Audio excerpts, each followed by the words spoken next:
가방을 열어주시겠어요? 뉴욕 JFK 공항 입국장. 보안 요원의 차가운 목소리에 제 손이 떨렸습니다.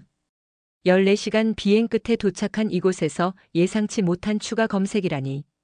보안 검사실에서 제 가방이 열리는 순간 세상의 시선이 제게 한꺼번에 꽂히는 듯 했어요. 마치 제가 무언가 숨기고 있는 사람이라도 되는 것처럼요. 이런 것들을 왜 가지고 다니시는 겁니까? 어떻게 설명해야 할까요? 이 종이 한 장 한 장에 담긴 아이들의 이야기들. 시리아 난민촌에서 배움에 목마른 아이들의 간절함을. 그것은 제게 맡겨진 아이들의 꿈이었는데 말이죠. 이 가방 안에는 제가 전해야 할 진짜 이야기가 담겨 있었습니다. 지금부터 들려드릴 이야기는 예상치 못한 위기에서 시작됩니다. 그리고 작은 종이들이 어떻게 세계의 마음을 흔들게 되었는지에 대한 여정이기도 합니다. 하지만 그 위기가 어떤 놀라운 변화로 이어졌는지는 아무도 예상하지 못했죠. 때로는 말보다 더 큰 울림을 주는 침묵이 있습니다. 저는 그것을 말 없는 짐이라고 부릅니다. 그 침묵이 강력한 대답이 되었던 순간들, 그 안에 담긴 기적 같은 변화. 그 여정을 이야기해보려 합니다. 이 작은 종이 한 장이 누군가의 인생을 바꿀 수 있다면 그것보다 값진 것이 또 있을까요? 제 책상 위에는 수십 장의 서류가 쌓여 있었습니다. 국경 없는 교육재단에서 근무한 지 벌써 7년째. 난민 아이들의 교육을 책임지는 일은 늘 제게 특별한 사명감을 주었어요. 38의 나이에 이렇게 중요한 일을 하고 있다는 사실이 때론 부담스럽기도 했지만 그 무게 덕분에 제 마음은 더욱 단단해졌죠. 출국을 하루 앞둔 밤 사무실엔 새벽녘까지도 불이 꺼지지 않았습니다. 책상 위엔 여전히 정리되지 않은 서류들이 수북했고 그 한가운데에 놓인 UN 세계난민기구의 특별 포럼 초청장이 유독 눈에 들어왔습니다. 뉴욕에서 열리는 세계적인 행사에서 우리 한국의 난민 교육 프로젝트를 발표하게 된다는 건 제 인생에 있어 하나의 커다란 전환점이 될지도 모른다는 생각이 들었죠. 동료들은 제가 충분히 준비됐다며 격려해 주었지만 마음 한편에선 걱정이 떠나질 않았습니다. 한국인으로서 그것도 비교적 작은 단체의 일원으로 세계 무대에 선다는 것이 두렵기도 했으니까요. 깊은 숨을 들이마시고 캐비닛 앞에 섰습니다. 그 안엔 지난 3년간 시리아, 예멘, 남수단 난민촌에서 직접 발로 뛰며 모은 자료들이 보물처럼 정성스레 보관되어 있었어요. 서류철 하나를 꺼내 펼치자 크레파스 자국이 선명한 그림 한 장이 눈에 들어왔습니다. 12살 소녀 파티마가 전해준 그림이었죠. 시리아 내전을 피해 요르단 국경 근처 난민촌에서 만났던 소녀였어요. 선생님, 우리 마을이 다시 평화로워지면 꼭 와주세요. 그림 속에는 허름하지만 평화로워 보이는 학교 건물, 그 앞에서 손을 맞잡고 웃고 있는 아이들이 있었고 한켠엔 서툰 한글로 고맙습니다 라는 말이 삐뚤빼뚤 적혀 있었습니다. 그 순간 울컥하는 마음에 눈시울이 금세 뜨거워졌어요. 깊은 밤까지 이어진 정리 작업 속에서 난민 아동 교육 성과를 담은 보고서뿐 아니라 현장의 교사들이 보낸 손편지 그리고 아이들의 그림까지도 하나하나 정성껏 가방에 담았습니다. 이것은 단순한 발표 자료가 아니었어요. 전쟁과 가난 속에서도 배움을 포기하지 않은 아이들의 목소리를 세계에 전달해야 하는 사명이었죠. 집으로 돌아가는 택시 안에서 서류 가방을 무릎 위에 올려놓고 다시 한번 내용을 확인했습니다. 가장 공을 들인 건 작은 종이 교재 키트였어요. 교재가 턱없이 부족했던 난민촌에서 현지 선생님들과 밤을 새워가며 만든 것이었죠. 국어, 수학, 과학을 간단히 배울 수 있도록 접이식으로 구성했고 뒷면에는 작게 코리아라는 글씨를 새겨 넣었습니다. 우리나라 역시 전쟁의 상흔을 딛고 교육의 힘으로 다시 일어섰다는 메시지를 전하고 싶었거든요. 창밖으로 서울의 밤거리가 빠르게 지나갔습니다. 세계 각국의 전문가들이 모이는 자리에서 과연 제 이야기가 그들 마음에 다가갈 수 있을까 하는 불안감이 밀려왔지만 한 가지는 분명했어요. 이 작은 가방 속에 담긴 것들이 그 어떤 화려한 프레젠테이션보다 더 진한 울림을 줄 거라는 믿음이었죠. 아파트에 도착해 짐을 정리하며 인천에서 뉴욕까지 이어지는 14시간의 비행 일정을 다시 확인했습니다. 비행 중에도 발표 자료를 다시 읽고 또 읽을 생각이었죠. 밤늦게까지 준비하다 잠이 들었는데 꿈속에서도 난민촌 아이들의 웃음소리가 아련히 들려오는 것 같았어요. 내일이면 제 인생에서 가장 중요한 순간을 맞이하게 될 거라는 예감이 들었습니다. 이건 단순히 제 개인의 발표가 아니라 우리나라의 노력과 난민 아이들의 꿈을 세계에 알리는 소중한 기회였으니까요. 그 책임감에 어깨가 무거웠지만 그 무게 너머에서 가슴 뛰는 설렘도 함께 느껴졌습니다. 14시간의 비행 끝에 뉴욕 JFK 공항에 도착했습니다.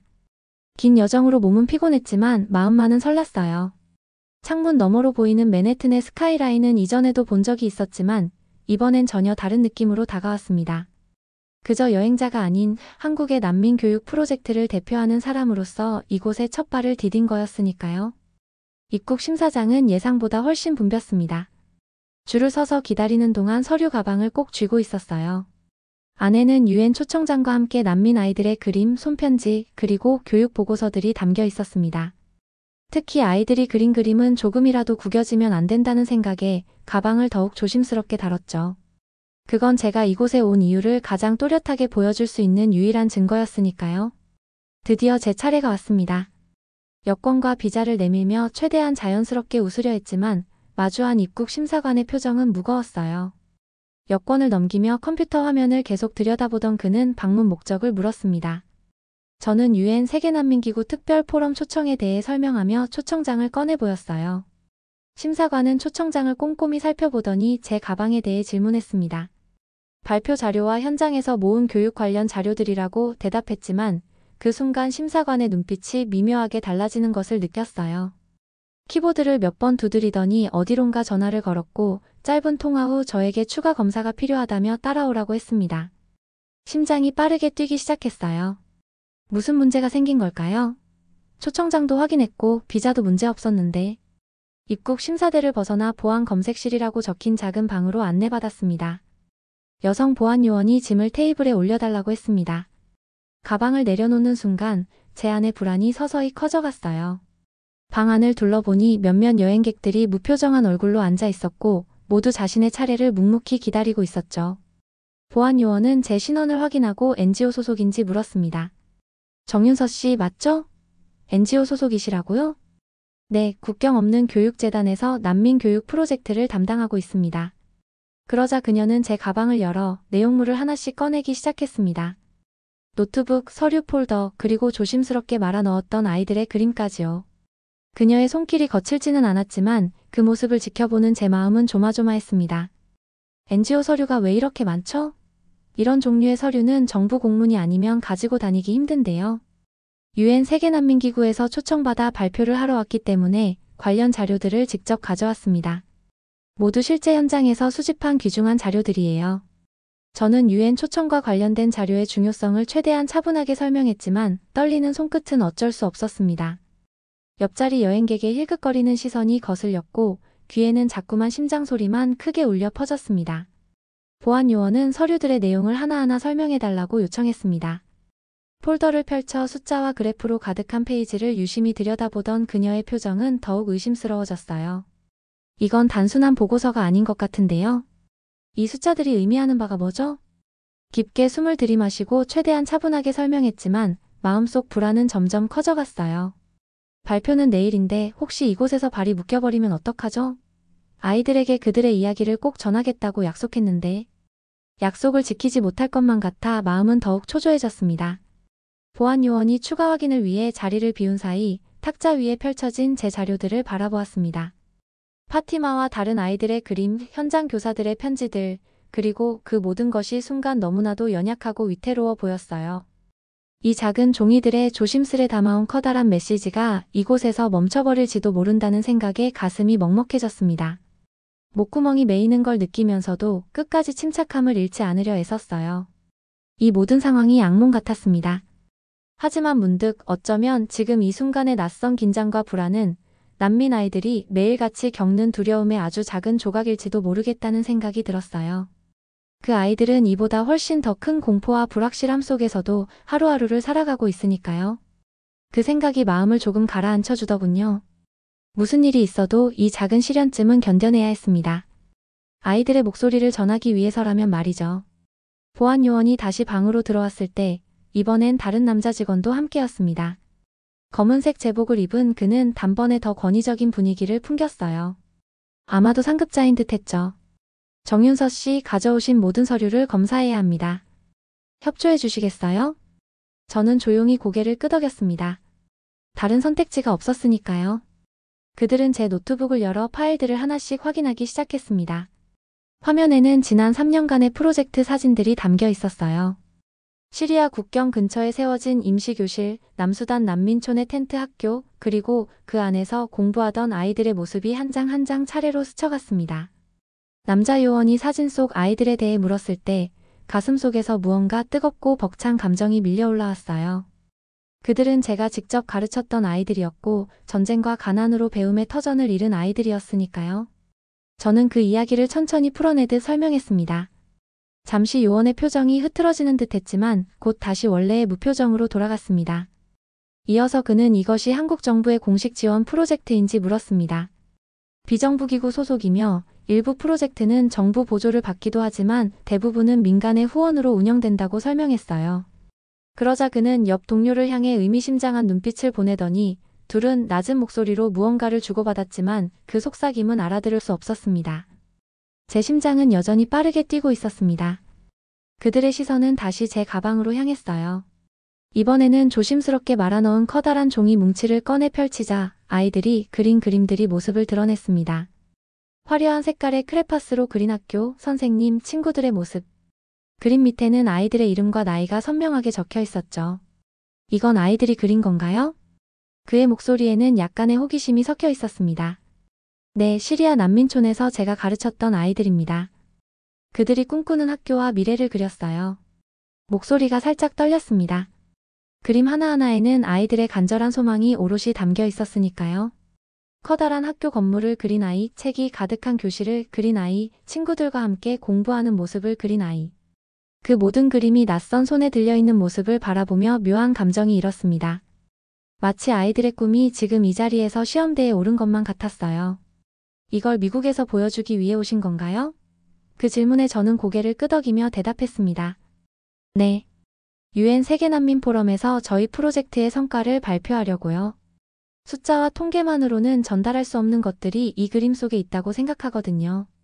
남자 요원은 그림들을 하나씩 넘겨보았습니다. 그의 표정이 조금씩 부드러워지는 것을 느꼈지만 그의 손길은 여전히 임무에 충실했습니다. 서류 폴더를 다시 집어들며 그 내용에 대해 묻자 저는 차분히 설명했어요. 현장 교사들이 직접 작성한 보고서와 편지들입니다. 난민 아이들을 가르치면서 겪은 어려움과 성과 그리고 그들의 변화를 기록한 내용이에요. 계속해서 서류를 검토하며 그의 손길이 종이에 닿을 때마다 저는 가슴을 졸였습니다. 그것들은 단순한 종이가 아니라 수많은 사람들의 노고와 바람이 담긴 증거였으니까요. 그때 여성 요원이 책상 한쪽에 놓여있던 작은 비닐 봉투를 들어 올렸습니다. 그 안에는 아이들이 접은 작은 종이들, 서툰 글씨로 꾹꾹 눌러 쓴 마음의 편지들이 담겨 있었어요. 그녀는 조심스레 봉투를 열어 편지 하나를 꺼내 펼쳤습니다. 아랍어와 영어가 섞인 글씨가 보였어요. 편지를 읽는 그녀의 목소리에 미묘한 변화가 생겼습니다.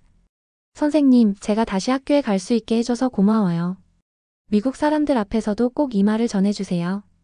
짧은 문장을 읽는 동안 그녀의 시선이 잠시 멈췄고 편지를 다시 봉투에 넣어 책상 위에 내려놓았습니다. 이 모든 자료를 왜 직접 들고 왔습니까? 디지털 파일로 가져오는 게 더 편하지 않았을까요? 그녀의 질문에 저는 부드럽게 웃으며 답했습니다. 디지털 자료도 준비했지만 이 원본들에는 특별한 의미가 아이들이 직접 손으로 그리고 써내려간 것들.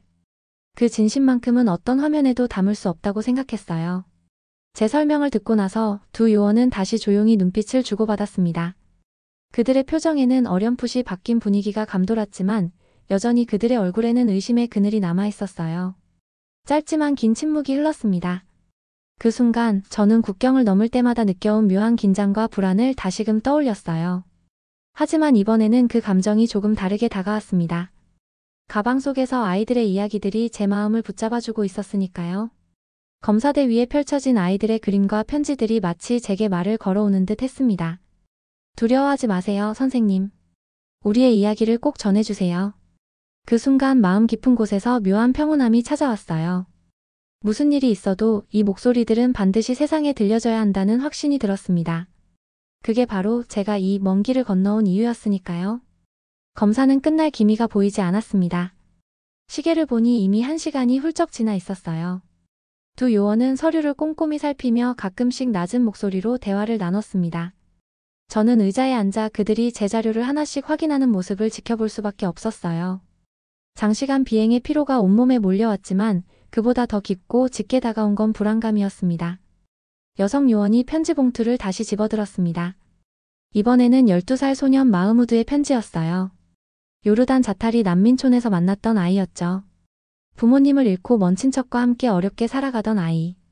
그녀가 편지를 펼쳐 읽는 순간 제 마음속에는 그 아이의 얼굴이 선명하게 떠올랐습니다. 처음 만났을 때 마흐무드는 글을 읽지도 쓰지도 못했어요. 그런 아이가 이제는 이렇게 써보내왔습니다. 윤서 선생님 덕분에 이제 책을 읽을 수 있어요. 언젠가 의사가 되어 아픈 사람들을 돕고 싶어요. 그때까지 공부를 계속할게요. 마지막 문장을 읽는 여성 요원의 목소리가 아주 살짝 떨렸습니다. 편지를 다 읽은 그녀는 잠시 종이를 바라보다가 다시 봉투에 넣었어요. 그리고 처음으로 제게 시선을 맞추며 조용히 물었습니다. 이 일을 얼마나 오래 해오셨어요? 저는 7년째 난민 교육 프로젝트를 하고 있으며 처음엔 국내에서 행정 업무를 했지만 4년 전부터는 직접 현장에 나가기 시작했다고 답했어요. 그녀의 눈빛이 조금 달라졌습니다. 분쟁 지역 근처에서 일하는 건 위험하지 않나요? 이번 질문에는 경계심이 아닌 진심 어린 관심이 담겨 있었습니다. 저는 조용히 고개를 끄덕이며 대답했죠. 물론 위험한 순간도 있었지만 그곳에는 배움이 필요한 아이들이 있었고 그 아이들에게 학교와 곧 희망이었다고요. 그 말을 듣는 그녀의 얼굴에 아주 짧은 그러나 분명한 미소가 스쳤어요. 아주 짧은 순간이었지만 분명히 보았습니다. 그녀는 제 일이 의미 있어 보인다고 말했고 저는 감사하다고 대답했어요. 특히 이번 UN 포럼은 더 많은 사람들에게 난민 아동 교육의 가치를 알릴 수 있는 소중한 기회라고 덧붙였습니다. 남자 요원이 가방 깊숙한 곳을 살피다가 또 다른 봉투를 발견했어요. 그 안에는 난민촌에서 찍은 여러 장의 사진이 들어있었죠. 흙바닥 위에 놓인 작은 책상, 천막 아래에서 수업을 듣는 아이들, 책을 손에 든 채 눈을 반짝이던 얼굴들. 사진을 한 장씩 넘겨보던 요원의 얼굴에 묘한 감정이 스쳤습니다. 특히 한 소녀가 찢어진 교과서를 조심스럽게 붙이고 있는 사진에서 그의 시선이 오래 머물렀어요. 이 아이는 누구인가요? 그 물음에 저는 11살 소녀 나디아의 이야기를 들려주었습니다. 매일 이른 아침에 교실을 정리하고 책을 챙기던 아이. 책이 부족해 친구들과 한 권을 나눠보던 환경 속에서도 늘 웃음을 잃지 않았던 아이였죠. 그 말을 듣고 방 안에 짧은 침묵이 흘렀습니다. 의심으로 잔뜩 예민했던 요원들의 시선은 어느 순간부터 날카로움을 걷어내고 있었어요. 무언가 변화가 느껴졌습니다. 그 순간 여성 요원이 조용히 고백하듯 말을 꺼냈어요. 그녀도 몇 년 전 요르단에서 자원봉사를 한 적이 있었다고요. 바로 자타리 캠프에서요. 그곳의 아이들은 정말 강하고 용감했다고 말했습니다.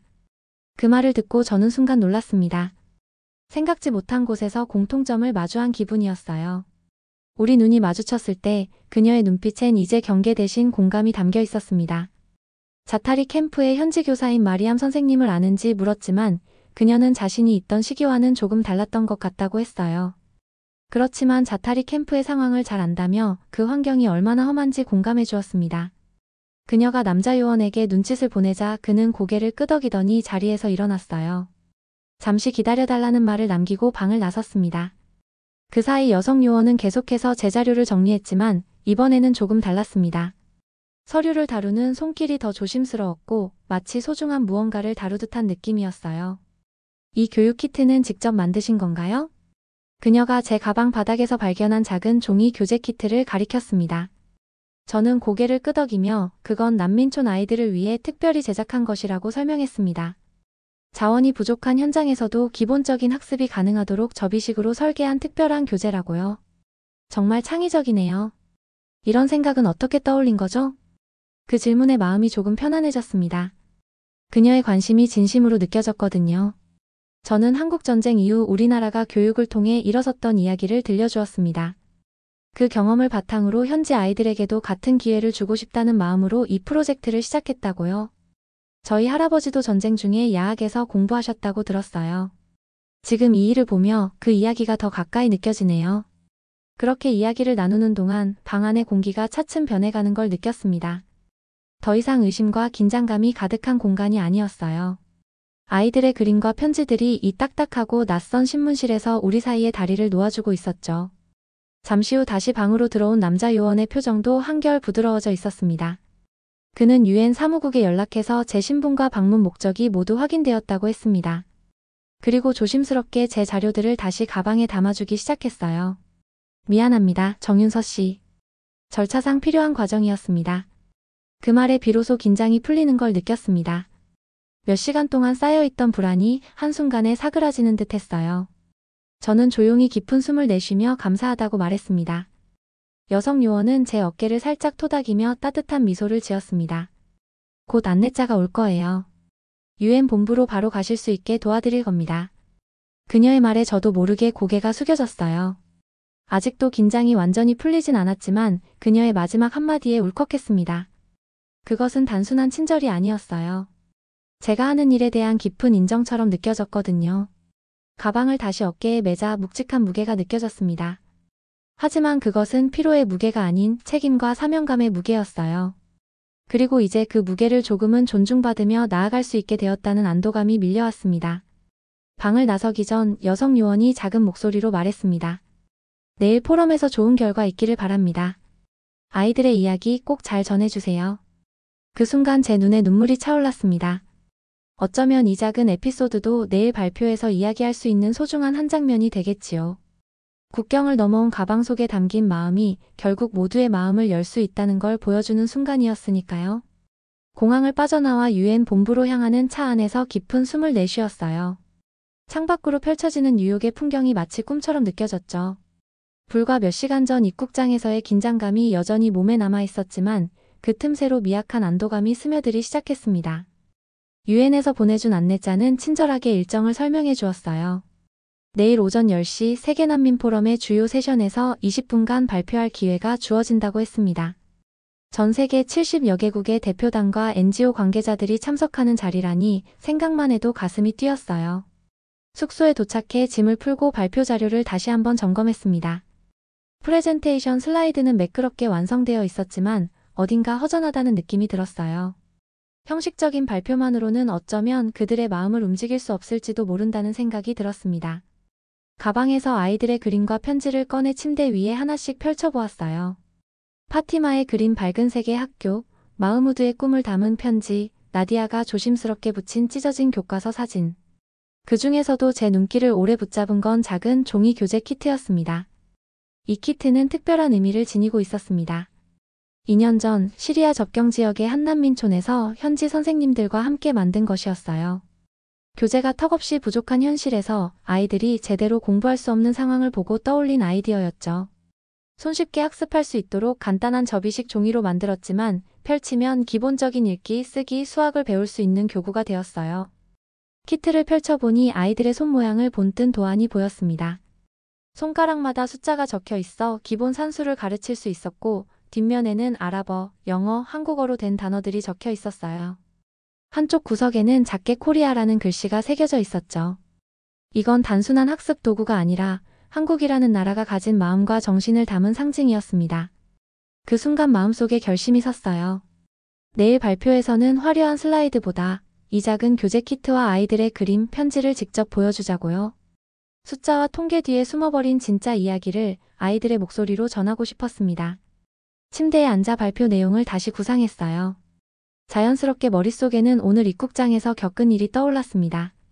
처음에는 경계심으로 가득했던 바라보던 보안 요원들의 눈빛이 아이들의 편지를 읽으며 서서히 바뀌어갔던 순간들. 그 변화는 누군가의 말보다도 이 아이들의 진심이 담긴 기록들이 이끌어낸 것이었어요. 이것이야말로 진정한 힘이 아닐까? 혼잣말처럼 중얼거렸습니다. 우리나라가 세계 무대에서 존중받는 것은 경제력이나 기술력 때문만이 아니라 이런 작은 마음들이 모여 만들어진 신뢰 때문일지도 모른다는 생각이 들었거든요. 한국전쟁 이후 국제사회의 도움으로 일어선 나라가 이제는 도움이 필요한 다른 이들에게 희망을 전하는 역할을 하게 된 것이니까요. 그 역사의 흐름 속에 제가 있다는 사실이 벅차게 다가왔습니다. 창밖으로 보이는 유엔 본부 건물을 바라보며 내일의 발표를 상상했어요. 긴장되었지만 마음은 이상할 만큼 평온했습니다. 제가 전하려는 이야기에 진심이 담겨 있다는 확신 덕분이었죠. 침대 위에 펼쳐진 아이들의 그림 중에서 10살 소년 아흐메드가 그린 그림이 눈에 들어왔어요. 두 나라의 국기가 그려져 있었는데 하나는 시리아, 다른 하나는 태극기였습니다. 그 아래에는 서툰 글씨로 감사합니다. 코리아라고 적혀 있었죠. 그 그림을 바라보며 다시금 깨달았습니다. 내일 발표는 단순한 개인의 무대가 아니라 우리나라의 정신과 이야기를 세계에 전하는 소중한 기회라는 걸요. 세계 무대에서 한국인으로서의 자부심을 느끼며 동시에 그 자부심이 단순한 민족적 우월감이 아닌 더 넓은 세계와의 연대와 나눔에서 온다는 깨달음이 찾아왔습니다. 밤이 깊어갔지만 저는 쉬지 않고 발표 순서를 고민했습니다. 어떤 그림을 먼저 보여줄지, 어떤 편지를 마지막에 읽을지. 화려한 수사 대신 진실된 경험을 이야기하고 싶었어요. 완벽한 구성이 아니라 가슴을 울리는 울림을 전하고 싶었죠. 그러다 문득 새로운 아이디어가 떠올랐습니다. 발표장에 있는 사람들에게도 이 키트를 직접 만들어 보게 하면 어떨까? 그들이 직접 손으로 접고 만들면서 난민 아이들의 현실을 조금이나마 체감할 수 있도록 말이죠. 가슴 두근거림과 함께 준비물을 챙기기 시작했습니다. 창밖으로 뉴욕의 밤이 깊어가고 있었지만 제 마음속에는 내일에 대한 기대와 희망이 또렷하게 빛나고 있었습니다. 이 작은 가방 속에 담긴 이야기들이 내일은 세계를 향해 울려 퍼질 거라는 믿음으로 말이죠. 유엔 본부의 웅장한 건물 앞에 섰을 때 벅찬 감정이 차올랐습니다. 바람에 나부끼는 세계 각국의 국기들, 그 광경만으로도 경외감이 밀려왔죠. 그 중심에 제가 서 있다는 사실이 아직은 조금 실감이 나지 않았습니다. 로비에 들어서자 여러 나라의 대표단들과 NGO 관계자들이 분주히 오가고 있었어요. 다양한 언어가 공간을 채웠고 저마다의 목적을 가진 사람들의 열기가 느껴졌습니다. 등록을 마친 후 저는 천천히 발표장으로 향했어요. 정윤서 씨, 발표 준비는 다 되셨나요? 저는 고개를 끄덕이며 미소를 지었지만 속은 여전히 긴장으로 가득했습니다. 밤늦도록 준비한 발표 내용이 머릿속을 맴돌았죠. 슬라이드 대신 아이들의 그림과 편지, 그리고 종이 키트를 보여주기로 한 선택이 과연 옳은 걸까? 갑자기 불안함이 밀려왔지만 이내 마음을 다잡았습니다. 진심을 담은 이야기는 결국 전달될 거라는 믿음이 있었으니까요. 무대 뒤편에서 객석을 바라보니 300석 규모의 홀이 거의 가득 차 있었습니다. 앞줄엔 주요 국가대표단, 뒤쪽에는 국제기구와 NGO 관계자들이 자리를 채우고 있었어요. 차례가 가까워질수록 심장은 점점 더 빠르게 뛰기 시작했습니다. 다음은 한국의 국경 없는 교육재단 정윤서 님의 발표입니다. 접경지역 난민 아동 교육 성과와 도전이라는 주제로 20분간 이야기해 주시겠습니다. 사회자의 소개와 함께 무대로 올라섰습니다. 밝은 조명 아래 수백 명의 시선이 저를 향했지만 두려움보다는 오히려 아이들의 얼굴이 먼저 떠올랐어요. 준비한 인사말을 시작한 뒤 저는 슬라이드를 넘기는 대신 가방에서 조심스레 아이들의 그림을 꺼냈습니다. 오늘 저는 화려한 통계나 그래프 대신 이 작은 그림들로 이야기를 시작하고자 합니다. 객석에서 살짝 술렁임이 느껴졌지만 아랑곳하지 않고 계속했어요. 파티마가 그린 학교, 아흐메드가 그린 두 나라의 국기, 그리고 여러 아이들의 소망이 담긴 그림들을 하나씩 보여주며 그 뒤에 숨겨진 사연을 함께 소개했습니다. 이 그림을 그린 파티마는 시리아 내전으로 가족을 잃고 난민촌에서 지내고 있습니다. 처음 만났을 때 그녀는 말도 없고 눈조차 제대로 마주치지 못했어요. 그런데 6개월 후 그녀는 이렇게 밝은 색으로 학교를 그리기 시작했죠. 아이들의 편지를 읽을 때는 통역사조차 조심스레 숨을 고르는 듯 했어요. 공기가 조금씩 달라지고 있다는 걸 느꼈습니다. 그리고 마지막으로 종이 교재 키트를 꺼냈어요. 이건 교재가 부족한 난민촌에서 아이들이 스스로 학습할 수 있도록 저희 팀이 개발한 도구입니다. 단순한 종이 한 장이지만 이렇게 접으면 직접 종이를 접어 보이자 객석의 시선이 집중됐어요. 작은 종이 위에 담긴 아이디어가 어떻게 아이들의 미래를 바꿀 수 있는지를 설명했죠. 한국도 70년 전 전쟁의 폐허 속에서 국제사회의 도움으로 일어섰습니다. 그때 우리 아이들도 나무 아래에서 그리고 텐트 속에서 공부했어요. 그때 받은 도움은 지금 우리가 다른 아이들을 돕는 원동력이 되었습니다. 그 말을 마친 순간 앞줄에 앉아있던 한 노년의 외국 대표가 고개를 끄덕이는 모습이 보였습니다. 그의 눈에는 깊은 공감을 담고 있었어요. 저는 조심스레 종이 키트를 객석 앞줄 사람들에게 나누어주며 제안했습니다. 이 작은 키트를 함께 만들어보지 않으시겠어요? 잠시 망설임이 있었지만 곧 여기저기서 종이를 접는 손들이 보이기 시작했어요. 전 세계에서 온 사람들이 한국에서 만든 작은 교구를 함께 만들어가는 모습은 참 특별했죠. 이 작은 종이 한 장이 어떤 아이에게는 미래를 여는 열쇠가 됩니다. 우리가 함께 노력한다면 더 많은 아이들에게 기회를 줄 수 있어요.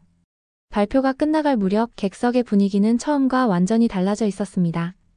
처음에 형식적인 관심은 진심 어린 경청으로 바뀌었고 몇몇은 메모를 하거나 동료들과 조용히 의견을 나누기도 했죠.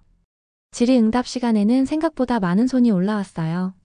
질문 하나하나에는 진심이 묻어났고 어떻게 하면 자국에서도 이런 프로젝트를 시작할 수 있을지 한국의 경험을 더 자세히 듣고 싶다는 요청이 이어졌습니다. 특히 UN 난민기구의 고위 관계자가 직접 나서서 이 프로젝트를 다른 지역에도 확대하자고 제안했을 때는 정말 가슴이 벅차올랐어요. 작은 시작이 큰 변화를 만들 수 있다는 희망이 보였으니까요.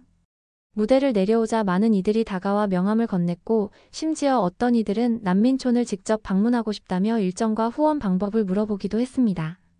로비로 나서는 길에 문득 공항에서 만났던 여성 보안 요원이 떠올랐습니다. 아이들의 이야기 꼭 잘 전해주세요 라고 했던 그녀의 바람이 현실이 되었어요.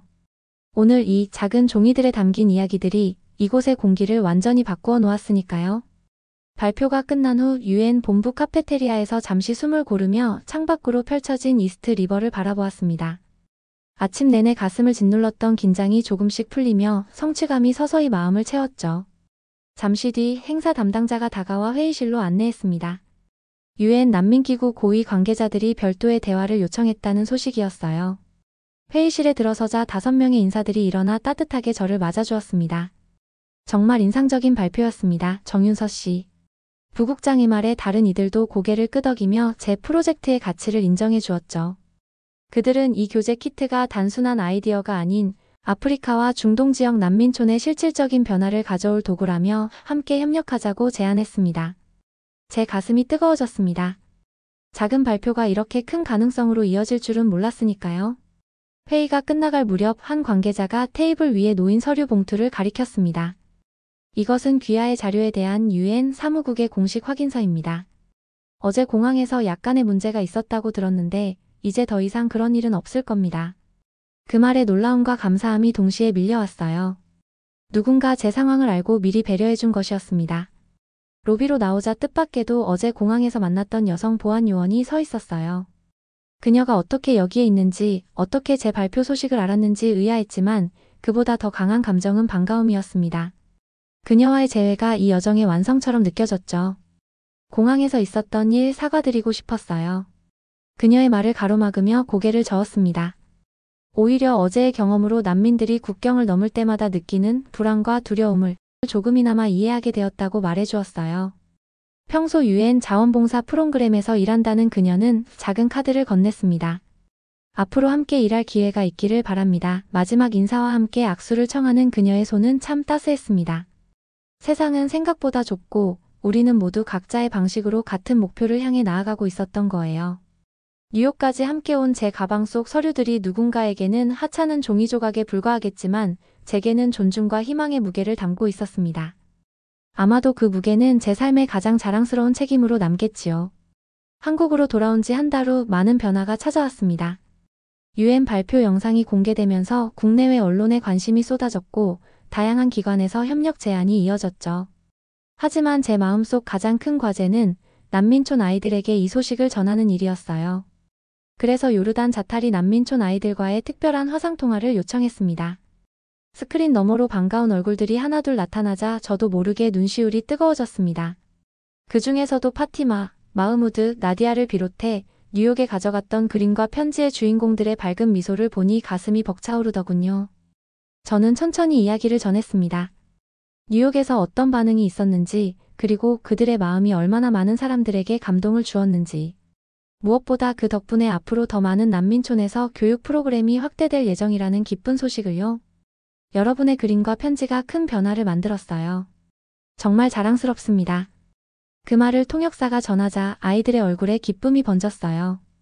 파티마가 손을 들고 조심스럽게 물었습니다.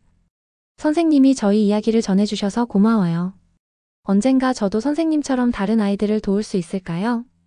그 말에 제 가슴이 뭉클해졌습니다. 파티마의 그 질문 속에 담긴 희망이 곧 제 꿈이기도 했으니까요. 단 한 명의 아이라도 더 나은 미래를 꿈꿀 수 있다면 그것이 제가 이 길을 선택한 이유이자 의미였죠.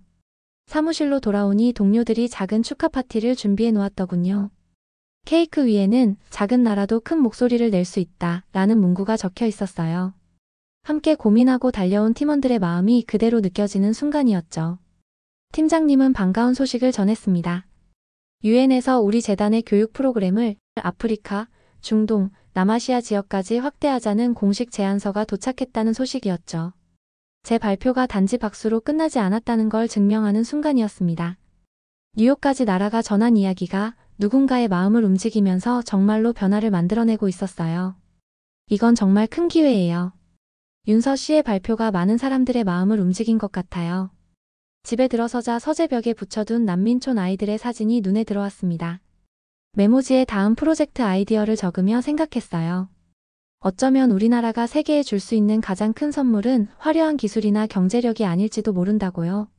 전쟁과 가난의 시간을 견디고 교육의 힘으로 일어선 나라. 그 기억이 있기에 우리는 같은 어려움을 겪는 이들에게 진심 어린 손을 내밀 수 있는 거겠지요. 이것이야말로 진정한 대한민국의 힘이 아닐까요? 창밖의 서울 밤하늘엔 뉴욕에서 보았던 별들과 같은 별들이 빛나고 있었습니다. 그 별빛 아래에서도 어딘가의 난민촌에서 또 다른 꿈이 자라고 있을 거라는 생각에 마음이 따뜻해졌어요. 다음 날 아침 유엔에서 공식 이메일이 도착했습니다. 제네바에서 열리는 국제교육포럼에 기조연설자로 초청한다는 내용이었죠. 작은 나라에서 온 평범한 교육자의 이야기가 이제 더 넓은 세계로 퍼져나가고 있었어요. 잠들기 전 뉴욕에서 가져온 작은 지구본을 꺼내 들었습니다. 난민촌이 있는 지역들을 하나하나 별표로 표시해둔 지구본. 언젠가 그 별들이 모두 밝은 빛으로 반짝이는 날이 오기를 바라며 눈을 감았습니다. 말 없는 짐이 대답이 되는 순간. 그것이 바로 제가 경험한 기적이었습니다. 아이들의 그림과 편지 그리고 작은 종이 키트. 그것들은 언어와 국경을 넘어 많은 이들의 마음을 움직였어요. 난민 아이들의 꿈이 담긴 작은 짐이 세계를 변화시키는 대답이 된 것이죠. 이제 제 마음에는 아이들의 이름으로 더 나은 세상을 향한 작은 걸음을 내딛고 있다는 확신이 자리하고 있습니다. 작은 나라에서 시작된 작은 변화가 이제 세상의 여러 갈래로 퍼져가고 있으니까요. 여러분의 목소리가 들렸어요. 그리고 그 목소리는 계속해서 울려 퍼질 거예요. 오늘의 사연 어떠셨나요? 여러분의 생각도 댓글과 사연으로 함께 나눠주세요.